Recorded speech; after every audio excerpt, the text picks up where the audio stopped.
Hi, I am D. Nicole, and today I am doing a recap and review of Insecure Season 4, Episode 5, Lowkey Moving On. We're finally at the block party, and tension between Issa and Molly has come to an all-time high. If you're new to my channel, make sure that you like and subscribe below. And to my old couch potatoes, let's get to it.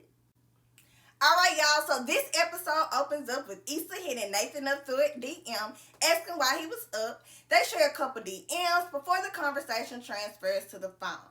Nathan asks Issa how she was feeling about tomorrow and asks if he could be VIP because he's not like these other people, which allows us to know that Issa has returned one of his calls and they have been communicating. But they haven't been communicating too much because, y'all, this is what leads us to that infamous season and opener when Issa says, I don't really fuck with Molly anymore. She expresses this when Nathan tells her that his guy Andrew is at her girl Molly's house. Alright, so meanwhile, we found out that Molly is feeling the same way and is complaining about finding something to wear to this block party in January. Andrew hits her with the really, in LA, it's 75 degrees. What do you wear any other time? So, y'all, all I could think about was Nipsey's Double Up. It's 70-something degrees in LA. Fuck, I'm trying to get some jet skis on the lake. So then, y'all, we find out that Issa didn't attend some celebration of Molly's, and Andrew uses reverse psychology and was like, okay, so let's not go to this event. But Molly was like, no, I can't miss her event. And she expresses how, I love her, but I don't really like her right now. Okay, y'all, so we are officially at this block party now. Girl Issa is seeing the people over here. She's seeing the people over there, looking like a real boss. Issa is walking around, and then she spots Condola, and Issa tells Condola, I didn't expect to see you here. And Condola was like, same. She just came to check in on the vendors, and Issa asks Condola if she did anything wrong, and Condola was like, did Lawrence not tell you? We broke up. Issa looking at her like, what does that have to do with you ghosting me? Condola tells her everything looks great. Issa thanks her and tells her, thank you for getting the interns and for everything. So we can see that Condola is still helping out with the event, making sure that Issa had all her roles for this successful, for this successful event. And we see that she's basically trying to keep this relationship strictly with work and no friendship. Alright, y'all, so Issa snaps up a couple photos with the crew, minus Molly. Issa thanks them for coming, and Tiffany gets yet another postpartum moment by joking, saying, are you kidding? I'm just happy to be out of the house. Leave the babies at home. I'm going to leave her at the supermarket one day. Y'all, now, I really hope they get our girl Tiffany some help before it's too late. Now, Kelly then begins to explain to Issa about her event, how she really didn't understand it, but now she understands and she's proud. Issa tells them that I'm just happy y'all kept believing in me. Okay, y'all, so then in the middle of the conversation, Kelly had started talking in a British accent. And we learned that she met a guy and has to keep this accent up. Issa asks Tiffany did she know that Lawrence and Condola had broke up. And Tiffany tells her no, she's been on maternity leave, letting us know that her and Condola's friendship is basically just at work. She asks Derek and he explains that he ain't know either. And then Issa is then called for an interview. Alright, y'all, so after Issa's fake interview, we see that Molly and Andrew have arrived, and Issa and Molly share this little awkward exchange, and Issa tells Molly, I didn't think you were coming. Molly was like, I'm your best friend. And I'm like, no, sir, she's your best friend. You're not hers. She don't fuck with you, or whatever that is she was telling Nathan. Y'all, but I am tripping because I was been calling Amal as Jamal. So it wouldn't be right if Amal and Kelly didn't share that little pettiness they have. And Amal was trying to bust Kelly out in front of her new little boo, trying to ask her what parts of London she's from and asking her all types of questions to get her caught up. Kelly redirects it, and we learned that her new boo is basically an airhead. Kelly, leave him at the block party. Leave him. We don't need to see him no more at all.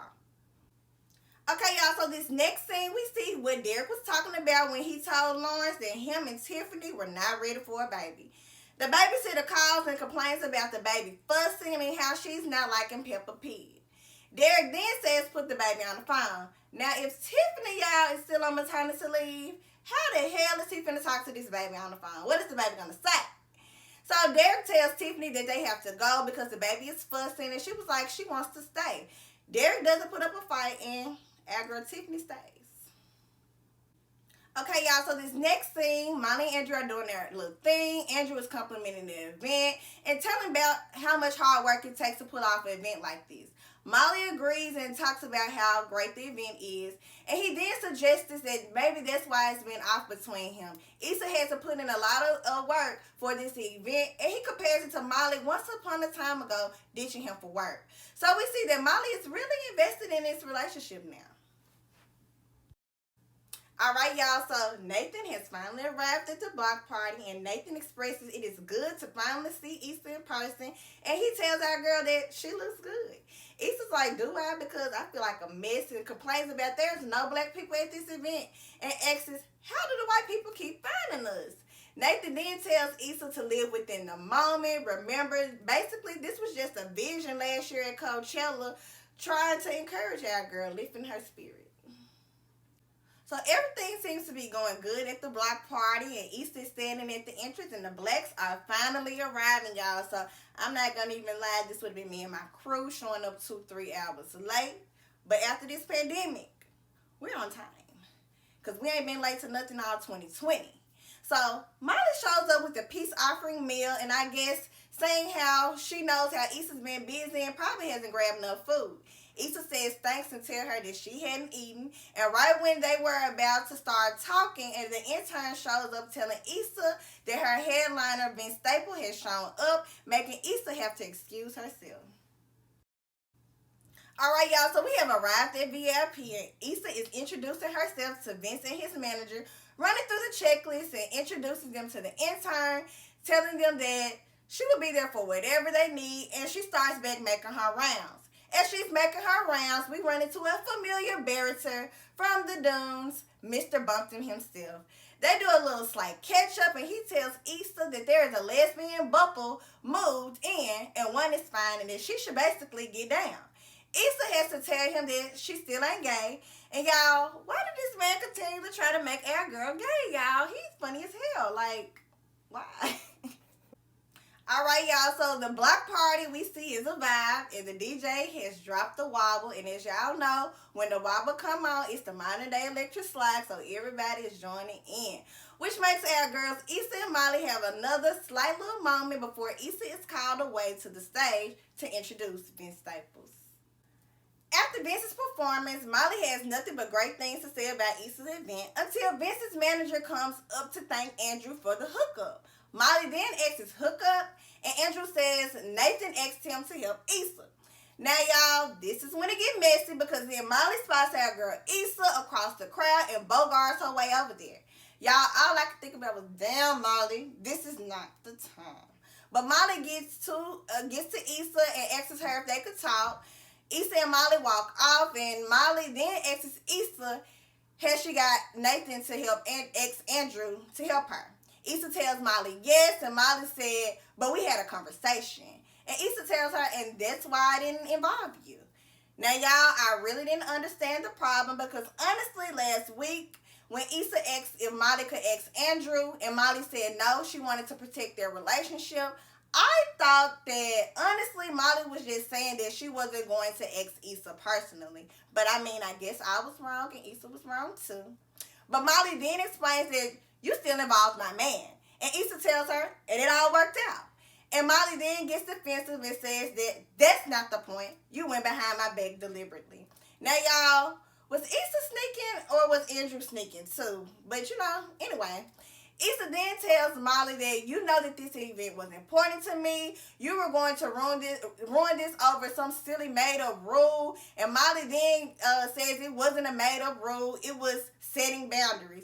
I'm still confused, y'all, because I'm trying to figure out what boundaries were set. But whatever. Issa then expresses how you saw me struggling, and you wanted to choose your new relationship over doing this one little ass favor. Molly comes back. Nigga, you always need one little favor.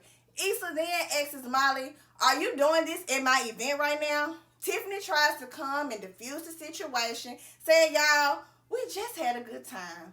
Molly comes back, and I can't believe I was over there wobbling with your shady ass while you were stabbing me in the back. And Issa tells Molly, this is too much. She don't have time right now for this drama, and Molly keeps starting shit and making up problems and keeps focusing on what she needs to fix, and she got shit to fix too.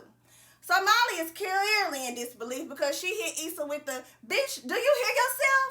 So nobody has more drama than you, Issa. You need to figure out your shit out and stop using people. You're using Nathan, you're using Andrew, you're using me. And Andrew tries to defuse the situation and say, you guys, let's not do this here. So Issa agrees, like, and turn around like, yeah, and tells Molly, you're miserable. If things don't work out with you and Andrew, it won't be me. It's you. So Molly tells Issa, fuck you, and Issa tells her, bitch, I been stopped fucking with you. So then Molly tells Issa she should have been stopped fucking with her a long time ago, putting her finger all up in Issa's face. And Issa like, girl, you better get that finger out my face. And Molly and Issa are all up in each other's face when someone tells them, when someone yells, what's she reaching for? And everybody, y'all, just begins scattering and running. And Kelly is asking a gun or a knife or a wallet. And her new boo was like, hey, what happened to your accent? And Kelly like, nigga, I'm from Philly. And y'all, she strike out running too. I mean, y'all, who wanted this event to end like this? Not me. I did. Alright, y'all, so we're at the final scene and the gang has gone their separate ways. Kelly asks Molly if she's okay before separating and tells her that she will call her later. Andrew tells Molly that he didn't mean to fuck shit up between Molly and Issa, and they share a hug. But y'all, I'm confused at how Molly is not equally mad at Andrew, because obviously he was sneaking around, because he ain't brought this up to you either, girl. So now we're at Issa, Nathan, and Tiffany, and they're together, and Tiffany tries to reassure Issa that this all will blow over and asks her if she needs a ride. Issa's really over it, and she tells her that she's good. Nathan tells Issa he could stick around, and she tells him that she's good and as well. And the episode ends ironically in front of a neon sign that says good vibes only. And y'all, that 10% of rain becomes 100%. Y'all, this is a sad episode. But this was the best episode of All Insecure, if you ask me. This is the best one. Alright, couch potatoes, thank you for tuning in. Make sure that you like and subscribe below and tune in next week.